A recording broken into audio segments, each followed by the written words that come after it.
Hello friends, स्वागत है आपका स्टडी नॉलेज स्टडी पर। इस वीडियो में हम बात करेंगे बीए फर्स्ट सेमेस्टर प्राचीन इतिहास के बारे में। तो जैसा कि आप पढ़ रहे थे पिछली वीडियो में, हम जहाँ तक पढ़े थे उसी के आगे पढ़ेंगे। तो हम किस प्रकार के क्वेश्चन कर रहे थे? हम पढ़ रहे थे लघु उत्तरीय क्वेश्चन, लघु उत्तरीय क्वेश्चन जिसके उत्तर आपको 200 शब्दों में लिखने होते हैं। तो चलिए आज की वीडियो शुरू करते हैं। अगर पिछली वीडियो आप नहीं देखे हैं तो जाके प्ले लिस्ट में देख सकते हैं। तो ठीक है, चलिए क्लास शुरू करते हैं। आज का प्रश्न है ऋग्वैदिक कालीन आर्थिक जीवन, यानी ऋग्वैदिक कालीन का आर्थिक जीवन कैसा था? तो चलिए हम पढ़ते हैं इसका उत्तर। ऋग्वैदिक काल आर्यों का भौतिक जीवन। ऋग्वैदिक कालीन आर्यों का भौतिक जीवन मुख्यतः पशुचारण, कृषि, कुटीर उद्योगों पर आश्रित था। आर्यों की अर्थव्यवस्था ग्रामीण अर्थव्यवस्था थी। घुमंतु जीवन होने के कारण किसी भी प्रकार की स्थायी कृषि एवं व्यापार वाणिज्य का विकास नहीं हो सका। अगला पॉइंट है पशुपालन। ऋग्वैदिक अर्ध यायावर खानाबदोश थे जिनका मुख्य पेशा पशुपालन था। आर्यों के जीवन में पशुओं विशेषकर गौ का विशेष स्थान था, क्योंकि जीवन से संबंधित तमाम अभिव्यक्तियां गौ के माध्यम से व्यक्त हुई हैं। जैसे राजा को गोपति, समय को गोधूली, पुत्री को दुहिता, धनी व्यक्ति को गोमत आदि कहा जाता था, यानी गाय की महत्ता अधिक थी। पशु ही आर्यों की मुख्य संपत्ति थी, इसलिए उनकी चोरी सर्वाधिक होती थी। यानी जो पशु थे कीमती थे, तो चोरी किसकी होगी? कीमती वस्तुओं की। अतः गविष्टि गायों की खोज भी युद्ध का पर्याय बन गया। गायों के लिए युद्ध भी होता था। गाय मुख्य संपत्ति एवं विनिमय का साधन थी। अन्य पशुओं में ऊंट, हाथी, बाघ, सिंह आदि से आर्य परिचित थे। अगला पॉइंट है आपका कृषि। कृषि ऋग्वैदिक आर्यों का गौड़ पेशा था, यानी पशुपालन क्या था? मुख्य था, और कृषि गौड़। फसल के रूप में एकमात्र अनाज जौ का उल्लेख मिलता है। ऋग्वैदिक आर्यों को ऋतुओं का ज्ञान था। जुताई में लकड़ी के हल का प्रयोग होता था। कुल मिलाकर पशुचारण की तुलना में कृषि का महत्व कम था। इसकी पुष्टि ऋग्वैदिक देवकुल में देवियों की नगण्य स्थिति से होती है। अगला पॉइंट है शिल्प।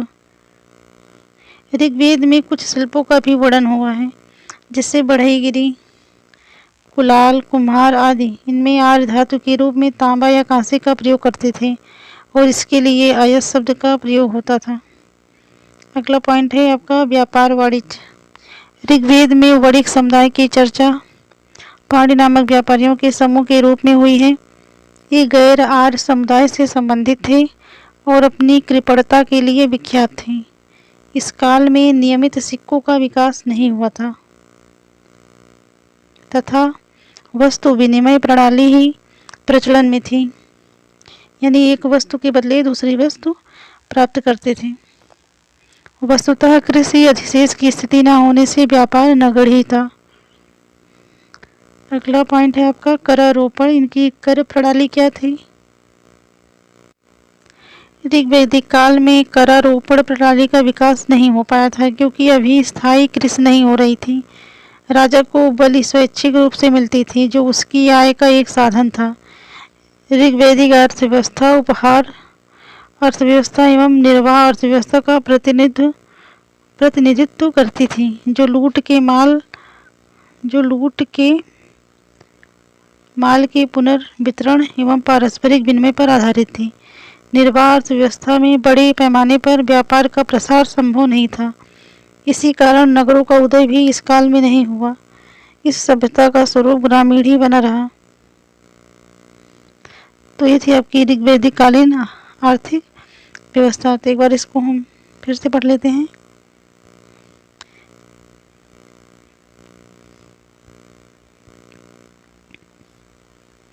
ऋग्वैदिक काल आर्यों का भौतिक जीवन मुख्यतः कैसा था? पशुचारण, कृषि, कुटीर उद्योगों पर आधारित था। आर्यों की अर्थव्यवस्था ग्रामीण अर्थव्यवस्था थी। घुमंतु जीवन होने के कारण किसी भी प्रकार की स्थायी कृषि एवं व्यापार वाणिज्य का विकास नहीं हो सका। पशुपालन, ऋग्वैदिक अर्थ यायावर खानाबदोश थे जिनका मुख्य पेशा पशुपालन था। आर्यों के जीवन में पशु, विशेषकर गौ का विशेष स्थान था, क्योंकि जीवन से संबंधित तमाम अभिव्यक्तियां गौ के माध्यम से व्यक्त हुई हैं। जैसे राजा को गोपति, समय को गोधूलि, पुत्री को द्विता, धनी व्यक्ति को गोमत आदि कहा जाता था। पशु ही आर्यों की मुख्य संपत्ति थे, इसलिए उनकी चोरी सर्वाधिक होती थी। अतः गविष्टि भी युद्ध का पर्याय बन गया। गाय मुख्य संपत्ति एवं विनिमय का साधन थी। अन्य पशुओं में ऊंट, हाथी, बाघ, सिंह आदि से आर्य परिचित थे। कृषि ऋग्वैदिक आर्यों का गौड़ पेशा था। फसल के रूप में एकमात्र अनाज यव का उल्लेख मिलता है। ऋग्वैदिक आर्यों को ऋतुओं का ज्ञान था। जुताई में लकड़ी के हल का प्रयोग होता था। कुल मिलाकर पशुचारण की तुलना में कृषि का महत्व कम था। इसकी पुष्टि ऋग्वैदिक देवकुल में देवियों की नगर स्थिति से होती है। शिल्प, ऋग्वेद में कुछ शिल्पों का भी वर्णन हुआ है, जैसे बढ़ईगिरी, कुलाल, कुम्हार आदि। इनमें आर्य धातु के रूप में तांबा या कांसे का प्रयोग करते थे और इसके लिए अयस शब्द का प्रयोग होता है। व्यापार, वाणिज्य, ऋग्वेद में वणिक समुदाय की चर्चा पाणी नामक व्यापारियों के समूह के रूप में हुई है। ये गैर आर्य समुदाय से संबंधित थे और अपनी कृपणता के लिए विख्यात थे।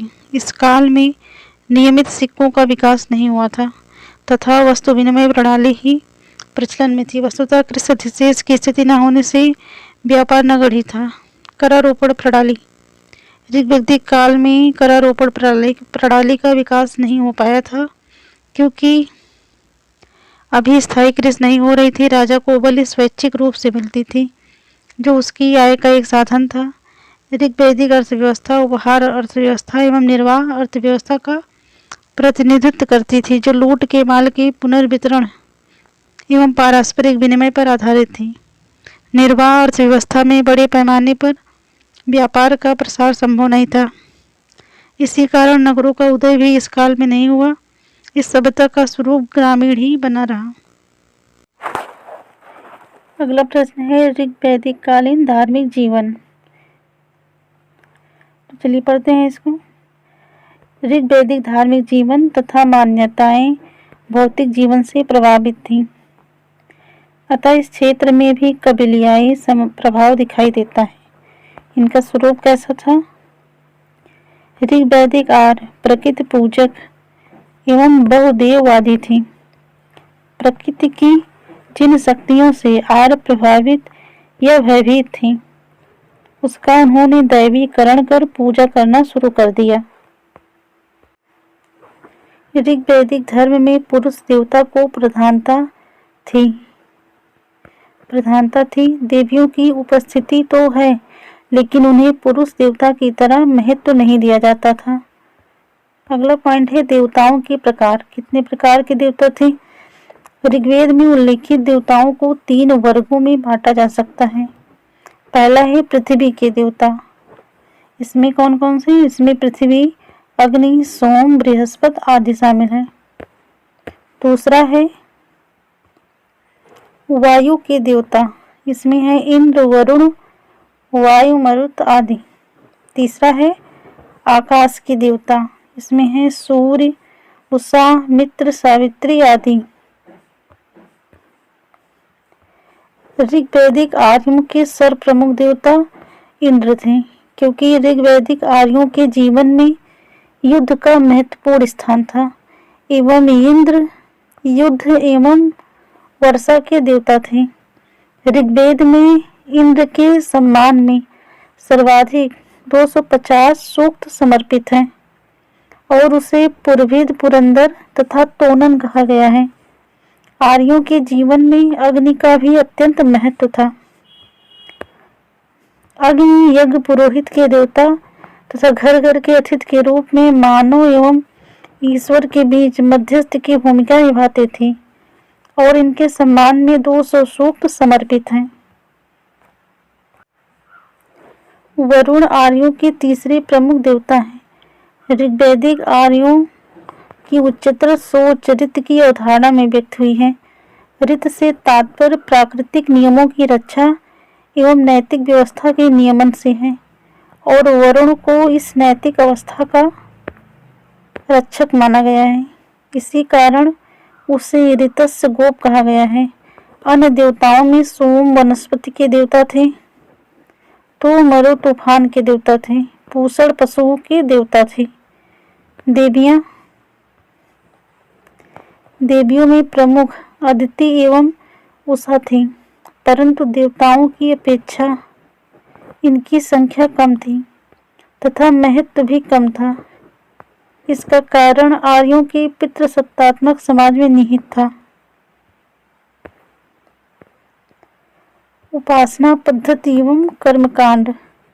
ऋग्वैदिक आर्यों की उपासना का मुख्य उद्देश्य था भौतिक सुखों की प्राप्ति के 7 वर्षीय आयु, पुत्र, धन, धान एवं विजय की कामना करते थे।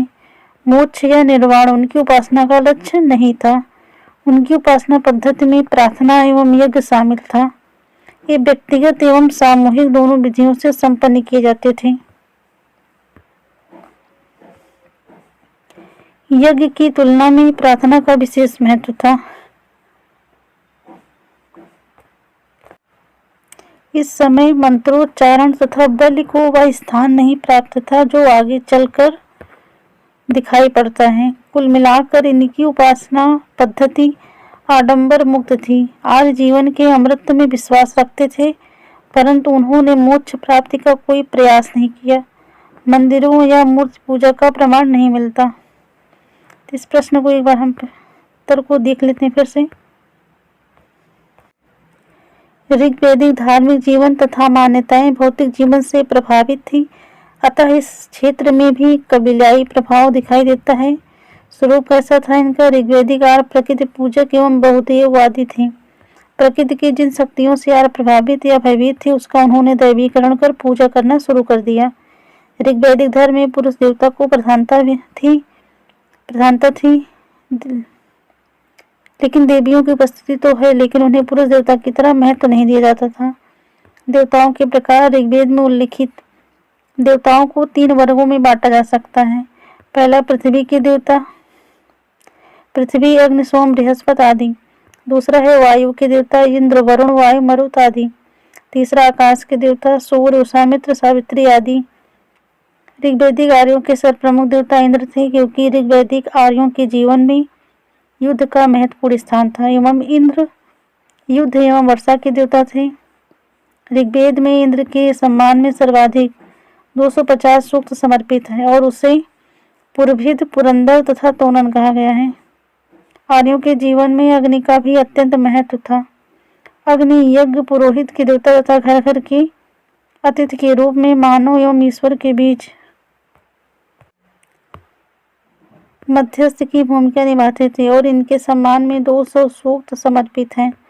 वरुण आर्यों के तीसरे प्रमुख देवता हैं। ऋग्वैदिक आर्यों की उच्चतर सोच ऋत की अवधारणा में व्यक्त हुई है। ऋत से तात्पर्य प्राकृतिक नियमों की रक्षा एवं नैतिक व्यवस्था के नियमन से है और वरुण को इस नैतिक अवस्था का रक्षक माना गया है। इसी कारण उसे ऋतस्यगोप कहा गया है। अन्य देवताओं में सोम वनस्पति के देवता थे, तो मरु तूफान के देवता, तो पूषण पशुओं के देवता थे। देवियों में प्रमुख अदिति एवं उषा थी, परंतु देवताओं की अपेक्षा इनकी संख्या कम थी तथा महत्व भी कम था। इसका कारण आर्यों के पितृसत्तात्मक समाज में निहित था। उपासना पद्धति एवं कर्मकांड। ऋग्वैदिक आर्यों की उपासना का मुख्य उद्देश्य था भौतिक सुखों की प्राप्ति के 7 वर्षीय आयु, पुत्र, धन, धान एवं विजय की कामना करते थे। मोक्ष या निर्वाण उनकी उपासना का लक्ष्य नहीं था। उनकी उपासना पद्धति में प्रार्थना एवं यज्ञ शामिल था। ये व्यक्तिगत एवं सामूहिक दोनों विधियों से संपन्न किए जाते थे। यज्ञ की तुलना में प्रार्थना का विशेष महत्व था। इस समय मंत्रोच्चारण तथा बलि को वह स्थान नहीं प्राप्त था जो आगे चलकर दिखाई पड़ता है। कुल मिलाकर इनकी उपासना पद्धति आडंबर मुक्त थी। आर्य जीवन के अमरत्व में विश्वास रखते थे, परंतु उन्होंने मोक्ष प्राप्ति का कोई प्रयास नहीं किया। मंदिरों या मूर्ति पूजा का प्रमाण नहीं मिलता। तो क्वेश्चन इम्पॉर्टेंट है, आप इसे पढ़ लीजिए। तो आज इतने ही क्वेश्चन हैं। वीडियो अच्छी लगी तो लाइक करें, शेयर करें, चैनल पे नए हैं तो सब्सक्राइब करें। Thank you.